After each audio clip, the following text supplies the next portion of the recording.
बीड जिल्ह्यामध्ये हत्याकांडाचं जी धाडसत्र सुरू आहे ते थांबता थांबेनेस झालेलं आहे। अंबाजोगाई तालुक्यातील घाटनांदूर येथील भर चौकामध्ये एका तरुणाची हत्या करण्यात आलेली आहे।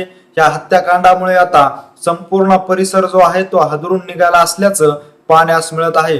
या तरुणाला नेमकं कुणी मारलेलं आहे, कुठल्या कारणास्तव ही हत्या करण्यात आलेली आहे आणि कशा पद्धतीने ही हत्या झालेली आहे या विषयाची सविस्तर माहिती जी आहे ती आपण ह्या पुढील व्हिडिओच्या माध्यमातून पाहूया। तर नमस्कार मंडळी, बीड जिल्ह्यातील अंबाजोगाई तालुक्यातील घाटनांदूर ह्या ठिकाणी ज्ञानेश्वर वाकडे वय 23 वर्ष असलेला युवक जो आहे तो स्वयंपाक कारागीर आहे। स्वयंपाक करण्यासाठी तो घाटनांदूर ह्या ठिकाणी गेला होता। संपूर्ण स्वयंपाकाचं काम आवरल्यानंतर आपल्या मित्राबरोबर मोटरसायकलवरून तो त्याच्या राहत्या घरी अर्थात पट्टी वडगाव ह्या ठिकाणी जात असताना घाटनांदूर ह्या ठिकाणी असलेल्या एका चौकामध्ये 4 ते 5 व्यक्तींनी त्यांची मोटरसायकल अडवून त्यांच्यावर दगड व वीट याचबरोबर तीक्ष्ण हत्याराने वार करण्यास सुरुवात केली।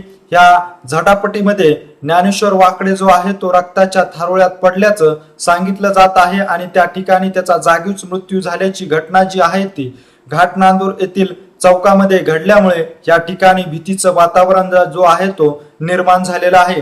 याचबरोबर त्याच्या सोबत असलेला जो मित्र आहे तो देखील गंभीर जखमी असून त्याच्यावर अंबाजोगाई या ठिकाणी स्वार्थी रुग्णालयामध्ये उपचार सुरू असल्याचं देखील सांगितलं जात आहे।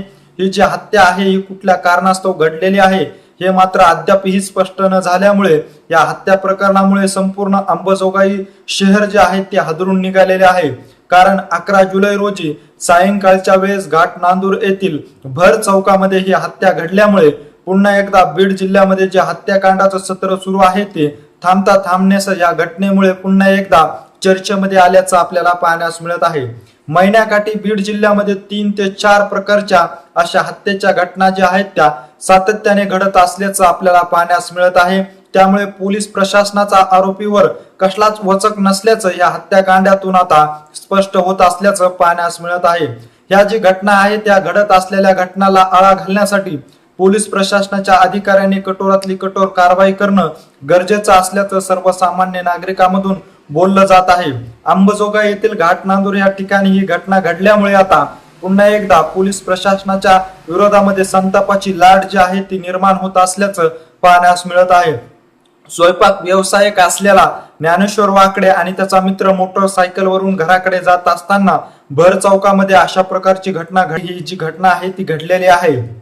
या हत्या प्रकरणाविषयीची रीतसर तक्रार देण्यासाठी वाकडे यांचे नातेवाईक जो आहेत ते अंबाजोगाई या ठिकाणच्या पोलीस स्टेशनला गेले असता त्यांची तक्रार घेण्यासाठी पोलिसांकडून टाळाटाळ केली जात असल्याचे आरोप जो आहे तो वाकडे यांच्या नातेवाईकांकडून केला जात आहे। यामुळे आता या हत्या प्रकरणाला पुन्हा एकदा जातीय वळण दिलं जातं का स्वतःची राजकीय पोळी भाजवण्यासाठी राजकीय रंग दिला जातो हा देखील प्रश्न या हत्याकांडाच्या नंतर आता उपस्थित केला जात आहे। त्यामुळे आता या हत्या प्रकरणाविषयीची रीतसर तक्रार कशा पद्धतीने पोलीस जे आहेत ते दाखल करून घेतात, त्याचबरोबर या हत्या प्रकरणातील आरोपींना कशा पद्धतीने पोलीस लवकरात लवकर अटक करून रीतसर कारवाई करतात याकडे देखील सर्वांचंच लक्ष लागलेलं आहे।